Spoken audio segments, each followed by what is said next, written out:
사도행전 강의 22번째 시간입니다. 워룸이라고 하는 기독교 영화가 있습니다. 혹시 보신 분이 별로 없으시겠죠. 워룸이라고 하는 것은 전쟁이 열렸을 때 전쟁을 통제하는 작전 통제실, 전쟁 지휘부 이런 뜻입니다. 토니와 엘리자베스 부부가 그 주인공인데요. 그들은 모든 것을 가진 것처럼 보였습니다. 좋은 직업, 예쁜 딸, 그리고 멋진 집. 그러나 이 모든 것은 그저 속임수에 불과했다라고 하는 것입니다. 그들의 결혼 생활은 아주 엉망이었습니다. 토니는 직장에서 승승장구하면서 이렇게 성공한 직장인처럼 보였지만 이 세상 유혹에 우리가 크리스찬으로서 정체성을 가지고 거룩하게 직장 생활을 해야 되잖아요. 그런데 세상 유혹에 완전히 무너진 상태로 세상을 타협한 그런 사람으로 살아가고 있었습니다.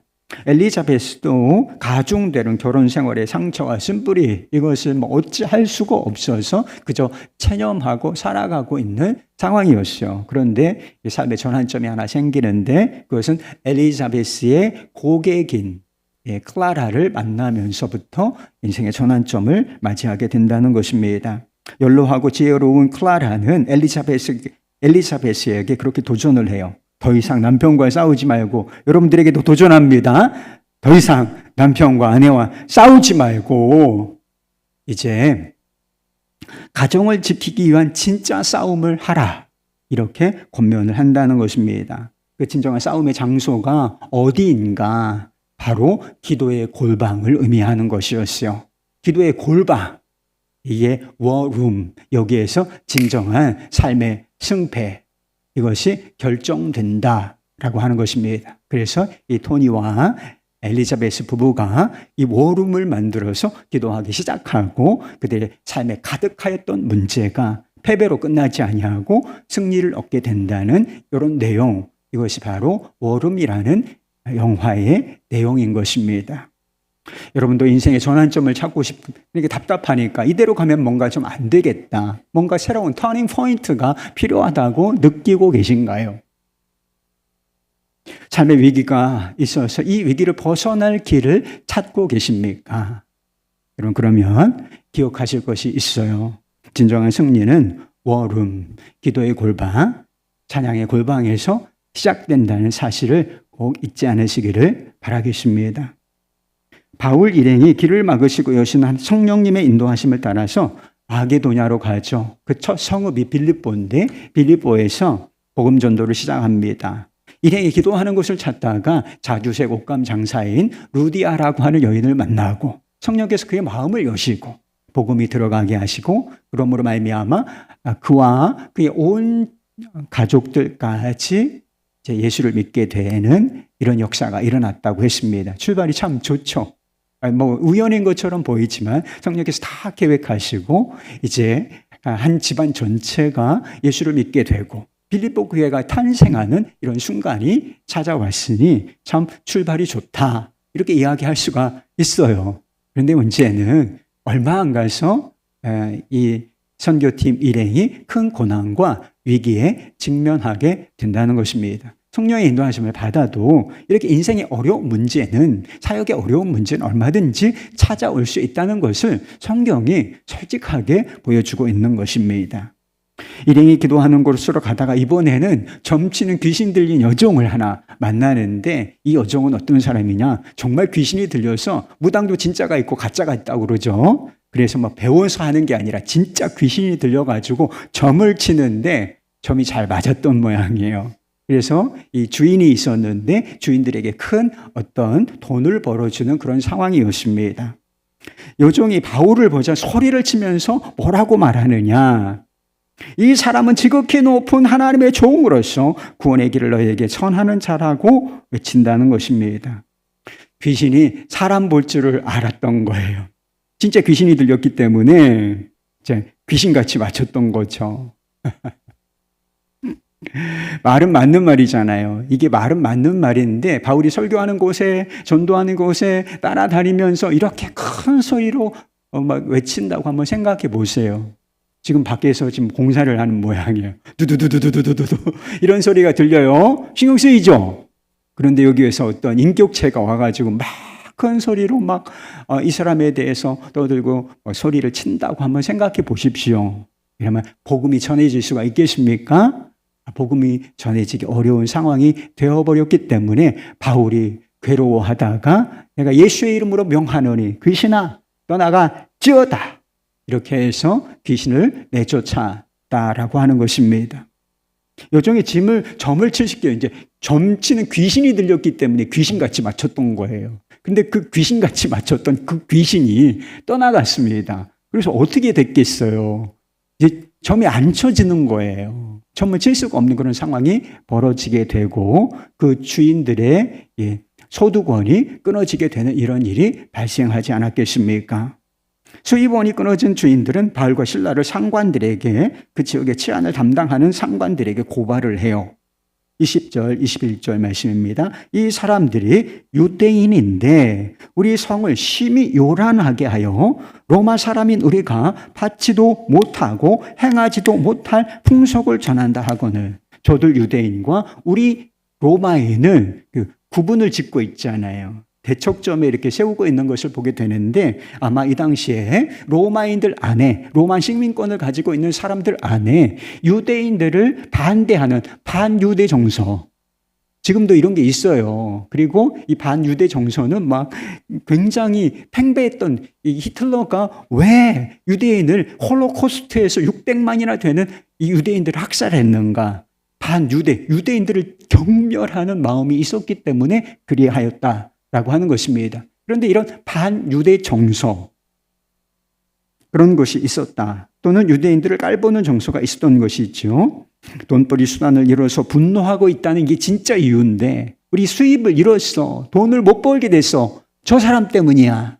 이런 진짜 이유는 쏙 빼고 이 민족적 반유대 정서라고 하는 민족적 편협함에 기대어서 저 사람들은 이 성을 소유하게 하는, 소란하게 하는 사람들이고, 그리고 또 우리가 받지 못할 이상한 종교를 전하고 있다, 이렇게 고발을 하였다는 것입니다. 치안을 담당하는 사람들에게 종교를 전한다, 이것보다 더 이 치안을 담당하는 사람들에게 심각한 문제로 여겨지는 것이 소요예요. 왜 빌라도가 예수님을 십자가에 못 박게 내어줬는지 아세요?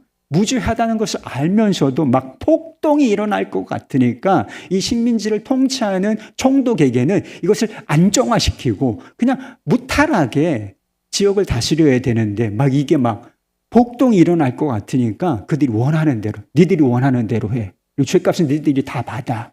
이렇게 할 수밖에 없었다라고 하는 것입니다.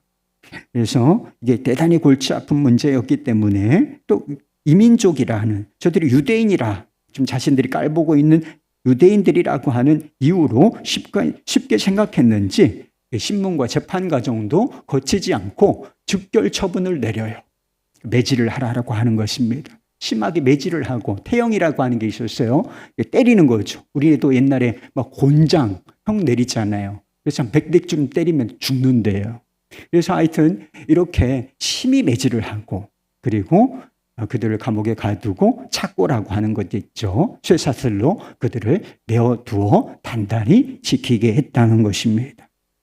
투옥과 매임이라는 고난을 만났을 때 바울과 실라가 어떻게 반응을 했는가, 그게 중요한 거예요. 성령의 인도하심을 따라서 우리가 여기도 맡기고 저기도 맡기고, 그래서 열린 길로 오다가 주님께서 마게도냐로 가서 복음을 전하라 하시는 거구나. 그래서 주의 인도하심을 따라서 여기까지 고생 끝에 와서 복음을 전하고 있는데 도대체 이게 뭡니까? 저 같으면 그랬을 것 같아요. 그러나 그들의 입에서 나온 것은 원망과 불평이 아니었습니다. 등이 찢어져서 피가 나고 온몸에 멍이 들고 심한 고통 속에서 그들의 입에서 터져 나온 것은 신음하는 소리가 아니었다는 거예요. 25절 말씀. 한밤중에 바울과 실라가 기도하고 하나님을 찬송하며 죄수들이 듣더라. 16장에 나오는 모습을 보면 이 선교팀 일행의 모습을 보는 게 이들의 모습이 이게 이유가 있기 때문에 이렇게 기록을 한 거예요. 그런데 이들의 모습은 어떤 모습으로 비춰지느냐? 기도하는 자들의 모습으로 비춰지고 있습니다. 그래서 기도할 곳을 찾다가 루디아를 만나고 이번에는 기도할 곳을 찾다가 기도하는 곳으로 가다가 요정을 만났다는 거예요. 이제 기도할 곳을 찾을 수가 없어. 왜? 감옥이라고 하는 깊은 감옥에 던져졌기 때문에 착고에까지 매여서 꼼짝할 수 없는 이 순간에 그들은 그 감옥을 기도의 골방, 워룸으로 삼았다라고 하는 것입니다. 고통 속에서 기도하며 하나님을 찬양하는 노래를 부른다는 것이 얼마나 놀라운 일인가요? 이건 아무나 할 수 있는 일이 아니에요. 정말 아파 죽겠어. 몸이 아파 죽겠고 어떻게 될지 자신들의 운명에 대한 확신도 생기지 않고 모든 것이 절망적인 이 상황 속에서 침체된 상태가 침체만 안 돼도 다행이죠. 그런데 이 고통스러운 상황 속에서 그들이 하나님을 찬양하는 노래를 부른다. 이것이 얼마나 놀라운 일인가요? 그런데요, 이 놀라운 일을 통해서 또 한 가지 놀라운 일이 벌어진다는 거예요. 감옥의 터가 지진이 나서 흔들리고 감옥의 문들이 터지고 그리고 그들을 착고에 메워두었던 착고가 다 벗어지게 되었다는 것입니다. 바울 일행의 선교 여정이 꽃길이 아니었던 것처럼 꽃길만 걸으세요. 속지 마요, 여러분. 꽃길만 걸으세요. 말은 좋지만 그것을 탓할 거는 없지만 인생은 꽃길이 아니다. 이건 분명해요. 그래서 우리 인생 여정에도 어려운 일이 얼마든지 찾아올 수가 있는 것입니다. 우리가 지금 감옥에 갇히고 착고에 매인 것은 아니라 할지라도 우리를 가두고 메어 놓는 것은 얼마든지 있을 수가 있고요. 우리가 고난에 감옥에 갇힐 수도 있고 문제라는 착고에 채여 있을 수도 매여 있을 수도 있는 것이 아니겠습니까? 그리고 마음의 감옥도 있잖아요. 마음의 감옥들, 두려움, 낙심, 그리고 고독함, 우울함, 이런 마음의 감옥에 갇혀 있을 수도 있지 않습니까? 우리는 그 고난이 그치고 문제가 풀어지기를 원해요. 여러분도 그렇게 되기를 바라시죠? 좀 힘든 일을 겪고 계신 분들이 있을 거예요. 이거 언제 풀리나? 이게 언제 해결되나? 풀어졌으면 좋겠다. 그렇게 간절한 열망을 가지고 계신 분들이 있으실 거예요. 여러분 그렇게 되기를 축복합니다. 그러나 본문 말씀은 우리를 가두고 얽매는 것으로부터 자유를 얻을 수 있는 진정한 길이 무엇인지를 말씀해 주고 있어요. 그게 뭐냐? 우리 안에서 뭐가 터져 나와야 된다는 거예요. 그것은 바로 하나님을 향한 기도와 찬양인 것입니다. 우리를 둘러싼 어떤 환경이 바꾸어졌으면 좋겠다. 이런 생각을 해요. 환경을 바꾸고 싶어 합니다. 그러나 정작 바뀌어야 할 것은 그 환경에 대한 우리의 자세, 우리의 태도가 먼저 바뀌어야 하는 것입니다. 문제와 고난은 우리를 답답하게 만들어요. 그리고 고통은 우리를 탄식하고 신음하게 하죠. 그때 무엇이 바뀌어야 하는가? 이런 상황 속에서 답답하고 고통스러운 이런 상황 속에서 우리 내면에서 뭔가가 바뀌어져야 한다는 것입니다. 그 환경이 몸이 병이 낫고 문제가 사라지고 마음의 기쁨이 임하기 전에 뭔가 우리 안에서 내면적인 변화, 그 환경에 대한 변화가 먼저 일어나야 한다. 그 변화가 뭘까요? 답답함이 기도로 바뀌고 불평과 원망이 감사로 바뀌고 탄식하는 소리, 신음하는 이 소리가 하나님을 찬양하는 소리로 바뀌어야 한다는 것입니다. 바로 거기가 우리를 괴롭게 하는 귀신이 떠나가는 시점이라 하는 것입니다. 그리고 거기가 우리를 가두고 얽매는 문제가 흔들리고 깨지는 시점이라는 거예요. 우리를 꽉 얽매는 것, 가두는 것이 있다 할지라도 우리 안에서 이런 태도가 바뀌고 기도가 터져 나오고 찬송과 감사가 고백되어지면 문제가 흔들리기 시작한다는 거예요. 그래서 우리를 얽매고 있는 것들이 사실들이 착고가 풀어지고 해서 진정한 자유를 우리가 누릴 수가 있게 된다는 것입니다. 기도할 기분이 아니다. 찬양할 기분이 아니다. 그래서 입 닫고 있는 분들도 계시죠. 여기 와서 기분이 아니래. 지금 나 너무 침체돼서 우울하고 상황이 말이 아니야. 그래서 기도할 기분이 아니고 찬양할 기분이 아니다. 이해해요, 인간적으로는. 저도 그럴 때가 있으니까. 그런데 여러분, 기도와 찬양이 기분을 따라서 하는 것인가? 한번 생각해 보세요. 기분을 따라서 하면 기도하고 찬양할 때가 언제가 있는지, 인생이 잘 풀릴 때가 여러분 얼마나 있습니까? 마음 먹은 대로 인생이 될 때가 얼마나 있어요? 기분이 하하호호 할 때가 얼마나 있나요? 그렇지 않을 때가 더 많지 않습니까? 그런데 기분을 따라서 찬양할 기분이 아니다, 기도할 기분이 아니다, 그래서 입을 닫고 있고 마음을 닫고 있는 것입니까?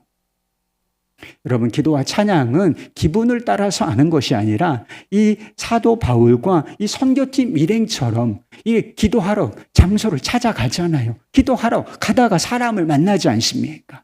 경건의 습관을 따라서 하는 것이고 믿음을 따라서 하는 것입니다. 바울과 실라가 기분이 좋아서 감옥에서 기도하고 찬양했겠습니까? 한번 생각해 보세요. 꽁꽁 묶여있는 그런 상황 속에서 등이 막 쫙쫙 갈라져서 피가 흐르고 몸이 욱신거리고 고통을 느끼는 이런 상황 속에서 웃으면서 찬양했겠는지를 한번 생각해 보세요. 정신병자지 그게. 그러면 그게 정신병자지 사람입니까?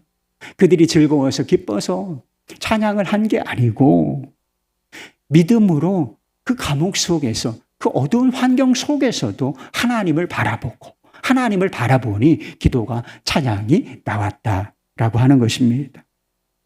답답함을 기도로 바꾸고 불평과 원망을 감사로 바꾸며 단식과 신음하는 소리를 바꾸어내는 것, 신음한 소리를 찬양으로 바꾸는 것, 그것이 믿음인 것입니다. 그리고 그 믿음으로 드리는 기도와 찬양이 결국은 우리의 삶을 바꿔내는 거예요. 멀린 캐더러스 목사가 쓴 감옥에서 찬송으로라고 하는 제목의 책이 있어요. 한 30년 이상 그 이전에 나온 책인데 요즘에 올해에 이게 개정판이에요. 스테디셀러예요. 그래서 전 세계에 굉장히 많이 팔린 책인데 올해에 규장에서 이 개정판이 나왔어요. 디자인을 잘 해가지고 읽어보시면 좋겠습니다. 이 캐더러스 목사는 젊은 시절에 모험과 격렬한 흥분을 갈망하던 그런 청년이었어요. 그는 2차 대전, 세계대전이 한창이던 때에 군에 입대하였으나 못 견디는 거죠. 막 흥분을 추구하고 즐거움, 쾌락을 막 추구하며 살고자 했던 청년이 갇혀있는 전쟁터에서의 삶이 얼마나 힘들었겠어요. 그러니까 못 견디고 탈영해서 그것도 강도짓을 하다가 붙들려서 이제 감옥에 갇히게 된다는 것입니다. 그러나 감옥도 그의 삶을 방탕한 삶, 어두운 삶은 바꿔내지 못했습니다. 전쟁터에서 돌아온 그는 할아버지의 집에 머물게 되는데 마지못해 이 노인네들의 권면에 의해 마지못해서 주일 예배에 참여하게 됩니다. 그런데 그때 그 순간에 하나님의 세미한 음성이 마음에 들려요. 너는 오늘 밤 나를 믿기로 결심해야 한다. 그렇지 않으면 때는 늦을 것이다. 이 세미한 음성이지만 강력한 도전이었기 때문에 그는 이 음성에 순종하여 새 사람이 되기를 결정하였습니다. 그리고 그때부터 성경을 읽기 시작하는데 성경을 읽으면서 또 하나 결심하게 된 것이 있다고 했어요. 굉장히 유명한 말씀이 있죠. 항상 기뻐하라. 쉬지 말고 기도하라. 범사에 감사하라. 이 말씀을 딱 붙들고 내가 어떤 상황 속에서도 내 모든 삶 속에 이 말씀을 적용하며 살리라 결심을 했다는 거예요. 사고가 나도 기뻐하고 병이 들어도 감사하고 실패를 겪어도 찬송하리라 결단하고 실제로 그렇게 산다는 거예요. 마귀가 귀신이 있단 말이에요. 이 마귀가 가만히 내버려두지를 않아요. 이런 끊임없이 이렇게 시험하고 욕하고 괴롭히는데 어떻게 하느냐. 너 이래도 안 좋은 상황 속에 몰아넣고 내가 이래도 기뻐하겠느냐. 이래도 너 찬양하고 감사하겠느냐라고 괴롭혔다는 거예요. 하지만 그는 믿음으로 결단을 잘 지켜냈고 놀랍게 하나님의 기적을 체험했다 하는 것입니다. 그 책에 다음과 같은 내용이 나와요. 하나님을 찬양하는 것은 우리가 기분이 좋아서 하는 것이 아니라 오히려 순종의 행위다. 이를 악무는 의지력을 발휘하여 찬양 기도를 드릴 때가 종종 있다. 그러나 우리가 꾸준히 찬양 기도를 드리면 하나님의 능력이 우리의 상황 안으로 들어온다. 아마 처음에는 졸졸 흐르겠지만 나중에는 점점 불어나 물줄기를 이루어 마침내 우리를 홍수처럼 덮치고 오래된 상처와 흉터를 씻어낸다 했어요. 그래서 찬양, 기도, 감사의 능력이 얼마나 위대한 것인지를 깨닫고 또 실제적으로 경험한 사람의 고백이라는 것입니다.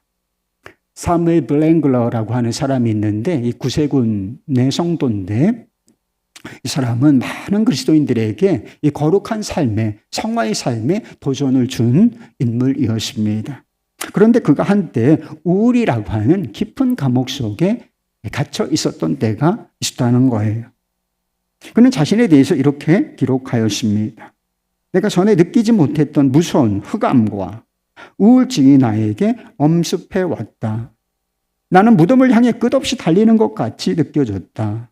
나는 인생의 모든 영광과 매력과 의미를 잃어버렸다. 그는 자신이 그래서 우울증 숨길 필요 없다 그랬잖아요. 내가 우울하다. 내가 너무 고통스러워. 내 삶의 빛을 잃었어. 생기를 잃었어. 여러분 감출 필요는 없습니다. 이것을 솔직하게 인정하였지만 그는 거기에 머물러 있지는 않았다라고 하는 것입니다. 그는 이렇게 말했어요. 다음 순간 내가 기억했던 것은 비록 나는 전혀 찬양과 감사를 드리고 싶지 않았지만 의지로서 하나님께 감사와 찬양을 드리는 것이었다.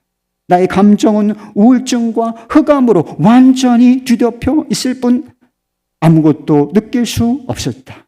그러나 내가 그러한 시련을 주신 하나님께 감사했을 때 그것은 내게 축복으로 변하기 시작했고 환한 빛이 희미하게 떠오르면서 천천히 떠오른 그 빛은 마침내 내 마음속에 있던 흑암을 깨뜨리고 말았다. 우울증은 지나갔고 나의 인생은 다시 아름답고 생기 있는 모습으로 변했다. 이렇게 고백하였습니다. 제가 금요성령 집회에 나오셔서 좀 뜨겁게 기도하고 제 열망이 하나 생겼다고 말씀을 드리잖아요. 그래서 뜨겁게 찬양하고 정말 뜨겁게 좀 기도하는 시간을 가지라. 그래서 제가 뒤에 기도를 쭉 좀 우리가 너무 기도가 좀 이렇게 미숙하니까 그래서 기도하시라고 제가 기도를 쭉 이끌어 드리고 있어요. 이렇게 좀 이런 집회에 나오셔서 금요 집회, 찬양하고 기도하는 집회, 집중되는 이런 집회에 나오셔서 뜨겁게 기도하자, 찬양하자. 제가 이렇게 권면을 드리는 이유가 있는 거예요. 그래서 조금 더 나오면 제가 기분이 좋을까요? 그 때문에 좀 위로가 되긴 하죠. 많이 나오셨구나. 그러나 그것 때문이 아니라 여러분 자신 때문인 거예요. 여러분, 우리의 삶에 우리가 알게 모르게, 여러분 모를 수도 있어요. 죄에 끌려다니고 어둠에 끌려다니면서도 그걸 모를 수가 있어요. 아는 것이 있을 수도 있습니다. 알게 모르게 우리의 삶에 덮인 어둠들, 그것이 떠나가기 시작하기 때문인 거예요. 언제? 우리가 믿음으로 기도하고 찬양할 때예요. 우리 주변에 떠도는 악한 것들, 우는 사자처럼 삼킬 자를 마귀들이 찾고 있단 말이에요. 우리 주변에 떠돌고 그것이 때로는 여러분들의 마음에 쏙 들어가서 여러분 고통을 만들어낼 수가 있다고. 여러분의 삶을 어그러지고 비뚤어지고 메인 종처럼 만들어낼 수가 있다는 거예요. 그런데 우리가 믿음으로 찬양하고 기도할 때 이 귀신이 떠나가고 그리고 우리를 얽매는 이 각종 사슬들이 끊어져 나가기 때문인 것입니다. 당장은 변하는 게 없는 것처럼 보여요. 기도하고 또 기도하고 찬양하고 그런데 내 삶에 무슨 변화가 있나 그런 생각이 들 때도 있어요. 그러나 우리가 멈추지 않고 이 사람들이 고백하였던 것처럼 멈추지 않고 하나님을 향하여 찬양하고 기도하면 사슬을 끊어나가는 것입니다. 어둠은 떠나가는 거예요. 제 마음이 답답한 거예요. 권면을 해도 응답을 안 하면 어쩔 수가 없지. 여러분 알아서 하세요. 믿음으로 응답하게 되기를 바랍니다. 믿음으로 드리는 기도와 찬양은 우리의 삶만 변화시키는 게 아니에요. 주변 사람들의 믿음과 삶에도 영향을 준다는 사실을 보여주고 있어요. 27절 말씀을 보면 자다가 깬 간수가 옥문들이 다 열린 것을 보고서 칼을 빼서 자살을 하려고 해요. 그때 바울이 소리를 치죠. 그때 자기가 지켜야 하는 죄수들이 다 도망쳤다고 생각했기 때문에 이제 끝났다, 이렇게 생각하고서 죽으려고 했던 거예요. 이제 그 모습을 보고서 그 감옥 안에 아직 있었던 바울이 큰 소리를 치면서 그 행위를 제지하죠. 내 몸을 상하게 하지 말라. 우리가 다 여기 있다. 그 순간에 간수는 무서워 떨며 바울과 실라 앞에 엎드려 묻습니다. 선생들이여, 내가 어떻게 하여야 구원을 받으리까? 이르되 주 예수를 믿으라. 그리하면 너와 네 집이 구원을 받으리라. 이 복음을 듣고서 이 간수와 그의 또 온 가족들이 다 믿고 세례를 받았다고 했어요. 그리고 바울과 실라를 데리고 집으로 가서 상처를 씻어주고 음식을 대접한다는 것입니다. 그리고 온 집이 하나님을 믿음으로 인하여 충만한 기쁨이 그냥 그 공동체 안에, 가정 공동체 안에, 그리고 손님들까지 앞에서 기쁨이 충만하였다라고 기록하고 있습니다. 바울과 실라를 고문하고 막 때리고 막 감옥에 가두고 이 육신적인 상처를 준 사람, 이 간수가 지금은 자신이 때린 사람, 이 바울과 실라의 그 상처를 씻어주고 있는 모습을 보지 않습니까? 그래서 이제 끝이다. 내 인생은 끝났어. 그래서 죽으려고 할 정도로 이 최악의 상황이 이제 완전히 역전되어서 기쁨과 감사의 시간으로 바뀌지 않았습니까? 이것이 상황을 뛰어넘어 믿음으로 기도하고 찬양하는 사람들을 통하여 하나님께서 이루신 일인 것입니다. 여러분, 우리 주변에 있는 사람들을 보세요. 우리 집안에 있는 사람들을 한번 보시기 바랍니다. 여전처럼 악한 종에 매여 있는 사람들, 죄에 매여 죄의 종로를 타는 사람들, 고난과 문제에 매여 있는 사람들, 절망과 죽음의 영에, 자살의 영에 매여 있는 사람들, 곧 우리 주 예수 그리스도께서 은혜로 주시는 구원이 필요한 사람들이 얼마나 많은지 안 보이십니까? 복음은 우리를 구원하는 능력인가요? 복음은 우리를 얽매는 모든 것들로부터 우리를 자유하게 하는 그런 능력입니까? 이게 믿어져야지. 여러분, 이게 믿어져야 하는 것입니다. 복음은 그런 능력이 있어요. 그런데 사람들이 이 복음에 대하여 관심을 갖게 하기 위하여 필요한 게 있습니다. 그것은 우리의 마음과 삶 속에서 역사하고 있는 이 복음의 능력인 것입니다. 어떤 상황 속에서도 기도하고 찬양하고 그렇게 사는 자 안에 역사하는 복음의 능력, 이것이 사람들에게 복음에 대한 도전을 줄 수가 있다는 것이지요. 간수가 바울과 실라에게 내게 어떻게 하여야 구원을 받으리까라고 물은 이유가 뭐겠어요?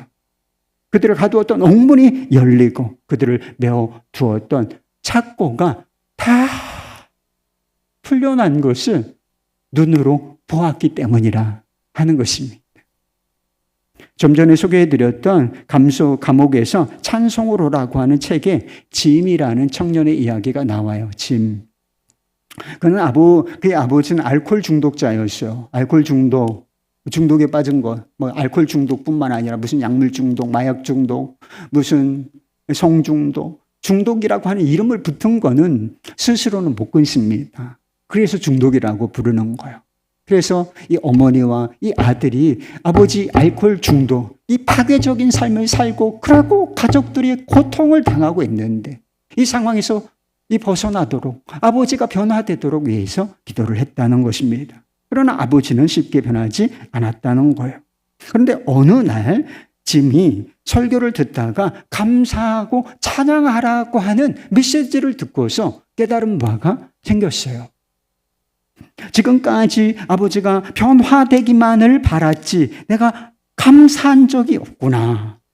그래서 상황은 지금 아직 어렵지만 찬양하고 감사하기로 결단을 했다는 것입니다. 아버지가 술을 마셔도 심하게 투정은 하지 않으니 감사했어요.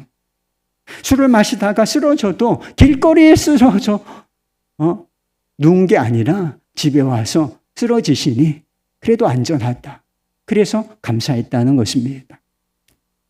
그냥 보이는 대로, 느끼는 대로 감사하기 시작했다는 것입니다. 그런데 어느 날 저녁 그는 불만과 좌절과 어둠이 가득 찼던 자신 안에 새로운 소망이 생겼다는 사실을 발견하게 됐다는 것. 그래서 어려운 상황 속에 살면서 불만이 가득하고 어둠이 가득한 상태에서 이제 감사하기 시작했는데 그것이 사라지고 새로운 소망이 생기기 시작했다라고 하는 것을 스스로 깨달았다는 거예요. 그래서 아버지가 먼저 변하게 되기 전에 감사로 자신이 변화되는 것을 먼저 경험하게 되었다는 거죠. 그런데 얼마 후에 곁에 있던 아버지가 이 아들에게 그렇게 묻더래요. 너는 예수님에 대해서 어떻게 생각하니? 어제 내가 TV를 보니 어떤 마약 중독자가 예수를 믿고 마약을 끊었다고 하더라. 그런데 그것이 일시적인 것이냐, 영구적인 것이냐, 이렇게 묻더라는 것입니다. 예수를 믿겠다는 뜻이었어요. 그래서 실제로 이 아버지는 예수를 믿고 세례를 받았고 정말 그를 꼭 붙들고 놓아주지 않고 그의 삶을 파괴적으로 몰아가던 이 알코올 중독으로부터 완전히 치유와 자유를 얻었다라고 하는 것입니다. 하나님은 우리가 말하는 걸 다 들으시는 분이에요.